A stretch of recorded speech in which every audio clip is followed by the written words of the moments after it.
Marcus the Mountain Chun stood in the gym locker room, flexing his 32-inch biceps in the mirror and mentally preparing for the biggest bodybuilding competition of his career.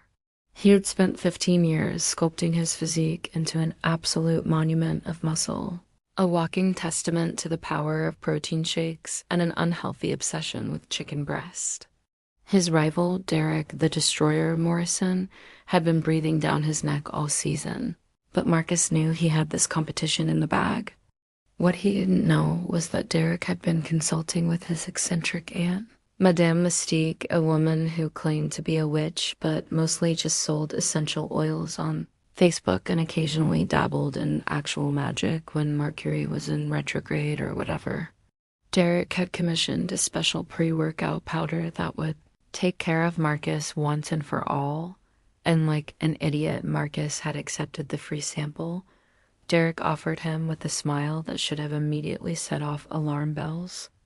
Marcus mixed the glittering pink powder into his water bottle, thinking it was some new thermogenic formula, and chugged it down 20 minutes before his stage time. The transformation didn't happen immediately, which was almost worse because Marcus got to experience the full horror in stages while he was backstage oiling himself up. First, his muscles began to deflate like someone had stuck a pin in a balloon animal, years of gains evaporating in seconds as he watched in the mirror with mounting horror. His carefully cultivated chest mountains became modest hills, then gentle slopes, then suddenly inverted into a completely different topography that made him grab his pecs in confusion. His shoulders narrowed, his waist cinched in like someone had photoshopped him in real life, and his hips flared out with an audible pop that made the guy next to him applying bronzer jump in surprise. Marcus's square jaw, soft as Adam's apple, retreated into his throat like it was embarrassed to be there, and his short black hair began growing at an alarming rate, cascading down past his shoulders in waves of bright crimson that looked like someone had dumped a bucket of cherry Kool-Aid on his head. His height dropped from 6'4" to about 5'8", which was especially disorienting because suddenly he was eye level with everyone else's chest instead of looking down at their heads. The most alarming part was watching his bodybuilding posing trunks become incredibly ill-fitting in ways that made him yelp and grab a towel, while simultaneously a sports bra and shorts materialized on his body like the universe was trying to be helpful, but was also kind of a jerk about it. The announcer called his name, well, called Marcus Chen anyway, and in his panic and confusion, Marcus stumbled out onto the stage because his brain hadn't quite caught up with his new center of gravity. The audience gasped, the judges looked confused, and Derek in the wings started laughing so hard he nearly choked on his own bronzer. Instead of the muscle-bound behemoth they were expecting, a slim red-headed woman in boxing shorts and a sports bra stood blinking under the stage lights like a confused deer. Someone in the audience yelled, "Wrong competition, sweetheart," and Marcus felt his new face flush with embarrassment and rage. He tried to explain, to protest, but his voice came out higher and definitely not the baritone rumble he was used to, and the words got tangled up in his confusion. Security gently but firmly escorted him off stage, and Marcus found himself in the parking lot, staring at his reflection in a car window and wondering if he was having a stroke or if this was some kind of elaborate prank show. After the initial shock wore off, which took approximately 3 hours, 2 panic attacks, and 1 failed attempt to bench press a car to see if he still had his strength, he did not. Marcus decided he needed to find Derek and Madame Mystique and force them to reverse whatever the hell they had done to him. The problem was that when he showed up at Derek's house, Derek took one look at him, didn't recognize him at all, and tried to ask him out on a date, which made Marcus scream so loud that a neighbor called the police. After that disaster, Marcus tried a different approach and actually used his brain for once, tracking down Madame Mystique's spiritual wellness center, which was really just a converted garage that smelled like patchouli and broken dreams. Madame Mystique took one look at Marcus, or rather the woman Marcus had become, and started laughing so hard she nearly knocked over a shelf of crystals. She explained between gasps that Derek had paid for a take away his strength spell, but she had misunderstood and thought he wanted a take away and restrengthen spell, which was apparently a completely different thing that involved gender transformation and a career change into a completely different physical discipline.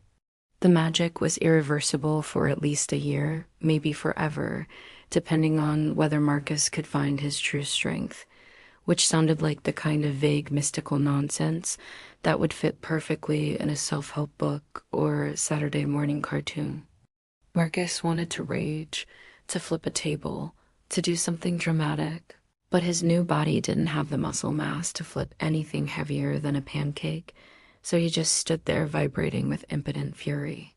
Madame Mystique suggested that since the spell had decided his new path was boxing, he should maybe try actually boxing and see what happened, because apparently magic had opinions about people's career choices now.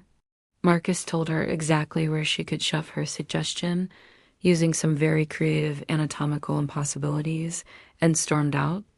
But after a week of moping in his apartment, eating ice cream, and discovering that his new body had different nutritional needs, and also he couldn't reach the top shelf anymore without a step stool, Marcus decided to at least investigate this boxing thing. Maybe if he followed the spell's intended path, he could break it early or at least figure out what the hell was going on. He found a boxing gym in a rough part of town, the kind of place that smelled like sweat, dreams, and questionable life choices. The owner, a grizzled old coach named Mickey, because of course his name was Mickey, took one look at Marcus's new face, saw the determination burning in his eyes despite the absurdity of the situation, and decided to take a chance on him. Well, her now. Marcus was still mentally adjusting to the pronouns, and it was giving him a headache. Mickey started calling her Red because of her hair, and Marcus was too tired to argue about nicknames when his entire existence had become a cosmic joke. The first month was absolutely brutal because Marcus's brain still thought he had his old body, so he kept trying to rely on strength and power he no longer possessed, resulting in him getting his new ass handed to him repeatedly by every sparring partner in the gym. His old fighting instinct was still there, the aggression, the competitive fire, but it had to be channeled through a completely different physical instrument now. Slowly, painfully, Marcus began to adapt. His new body was faster, more agile, and while he didn't have the raw power anymore, he discovered he could slip punches like water flowing around rocks, could dart in and out with combinations that his old lumbering body could never have managed. His muscle memory from years of physical training gave him body awareness that most beginners lacked, even if that body was completely different now. Mickey kept saying cryptic things like, "You refighting your new reality instead of working with it, and strength isn't just about how much you can lift," which sounded suspiciously like the kind of thematic character development nonsense that happened in training montages. Marcus wanted to punch him for being right, but that was kind of the point of boxing, so it worked out.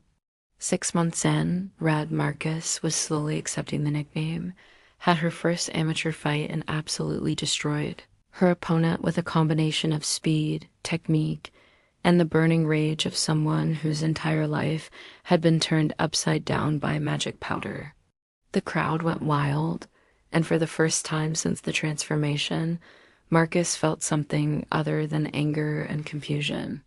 He felt alive, powerful in a completely different way than before. Derek eventually found out what had happened when someone posted a video of Red's fight online, and he recognized the same intense glare and fighting spirit that Marcus used to have. He showed up at the gym with flowers and an apology, which Red responded to by punching him so hard he spun around twice and collapsed like a sack of potatoes with abandonment issues. Mickey didn't even try to stop it, just nodded approvingly and said, "Good form." Derek wheezed out that Madame Mystique had told him the truth about the spell mix-up, and he genuinely felt terrible. But Red wasn't interested in his remorse, only in knowing if the spell could be broken. Derek admitted that his aunt had said something about accepting your new strength, or winning a championship, or possibly eating a specific sandwich during a lunar eclipse.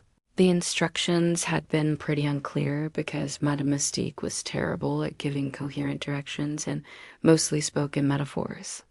Rhett decided that winning a championship sounded more achievable than tracking down a mystical sandwich, so that became the new goal. If she was stuck being a 5'8" red-headed female boxer, she was damn well going to be the best 5'8" red-headed female boxer in the country. 2 years after the transformation, Red stood in the ring at a national championship, facing an opponent who had never lost a fight. The crowd was massive, the lights were blinding, and Red could see Derek in the audience looking guilty and supportive, Mickey in her corner looking proud, and somewhere in the back of her mind, Marcus Chen the bodybuilder was still screaming about the injustice of it all. But Red had learned something important over these 2 years, something she never would have understood in her old life, which was that strength came in many forms, and she had just traded one type for another. Also, being able to actually reach things on high shelves was overrated when you could punch people professionally for money. The fight was brutal, technical, and beautiful in the way that violence between consenting athletes could be. Rhett didn't win because of some magical breakthrough or because accepting her new identity suddenly made her invincible. She won because she had trained like a demon possessed for 2 years, and her opponent made a crucial mistake in the 7th round that Red capitalized on with a combination that would have made Mickey weep with pride. When the ref raised her hand in victory, Red felt the championship belt around her waist and waited for the transformation to reverse, for Marcus to come back. Nothing happened. She was still Red, still female, still 5'8", with ridiculous red hair. And weirdly, she realized she didn't mind as much as she thought she would. She had lost one identity but built another, lost one type of strength but gained something different. Later, Madame Mystique would admit that there actually was no reversal condition.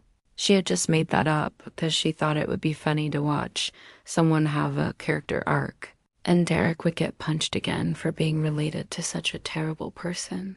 But Red had her championship, her new life, and the knowledge that if she ever saw that pink pre-workout powder again, she was going to burn it and everyone associated with it. She visited her old bodybuilding gym once, where nobody recognized her, and watched the competitors with a mixture of nostalgia and relief. That life was gone, but this new one wasn't so bad, even if it had come about through the most ridiculous circumstances imaginable. And if Derek ever tried to compete in boxing, well, Red knew exactly which gym he'd have to join, and she was really looking forward to those sparring sessions.